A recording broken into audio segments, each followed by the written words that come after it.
طبق نقشه چاره‌بینی‌های کمیته کار با جوانان و ورزش نزد حکومت جمهوری تاجیکستان بخشیده به 30 سالگی استقلالیت دولتی جمهوری تاجیکستان با مقصد رشد و نموی نمود تنیس و دریافت بهترین تنیس بازان نورس کشور در میدان تنیس مکتب ورزشی رقم 1 شهر خوجند مسابقه جمهوری اید به تنیس بین نورسان از 14 تا 17 ساله برگزار شد. در این چاره‌بینی ورزشی جمهوری نزدیک 50 نفر تنیس بازان از شهر دوشنبه و ولایت‌های سوخت و ختلان اشتراک و هنرنمایی کردند.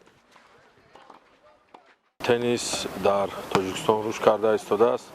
عین حال در جمهوری در سال 2021 8 مسابقه بین‌المللی برگزار گردید.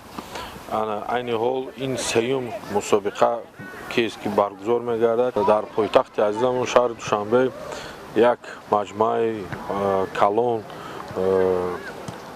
شده شد که در آنجا 8 میدانچه تنیس میباشد. همین انشاءات‌های نو امکانیت می‌دهد که ورزشکاران تاجیک در آنجا تمرین کنند و بیرق جمهوری تاجیکستان را در دیگر دولت‌ها بلند بردارند. بنابر اطلاع مسئولین ساحه نمود تنیس که در دنیا محبوبیت زیاد دارد سال سال در کشور ما نیز رشد و نمو می‌یابد. بنیاد انشاءات‌های زمانوی ورزشی در شهر و ولایت‌های کشور امکانیت فراهم آورد که این نمود بیش از پیش رشد یافته صف دوستدارانش افزاید.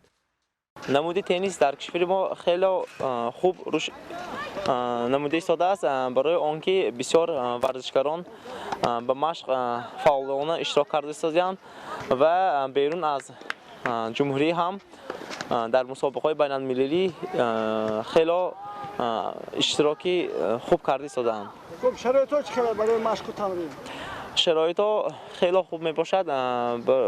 زیاده از 10 کورت در شهر خوجند موجود بوده. همه آنها در این کورت ها مشغولیت های خود را میبرند. همه شرایط مهیا میباشد.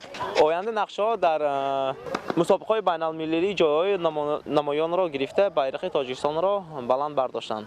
در زمان صاحب استقلالی کشور در ولایت سوخت 16 میدان تنیس از جمله 10 میدان زمانوی در شهر خوجند بنیاد و مورد استفاده بری قرار داده شد که این هم برای رشد این نمود در شهر و ناحیه‌های ولایت سوخت زمینه گذاشت.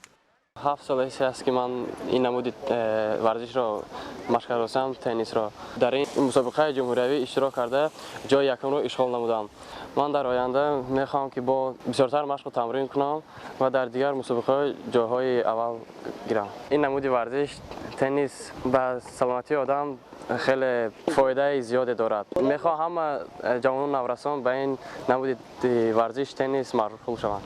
مسابقه جمهوری اید به تنیس طی 2 روز در سطح خوب تشکیلی ادامه یافته در نمودهای انفرادی، جفتی و دستوی غالبان معین و قدردانی کرده شدند. ورزشکارانی که در این مسابقه مقام‌های فخری را اشغال نمودند و مهارت بلند نشان دادند من بعد در مسابقه‌های بین المللی کشور ما را معرفی می‌نمایند.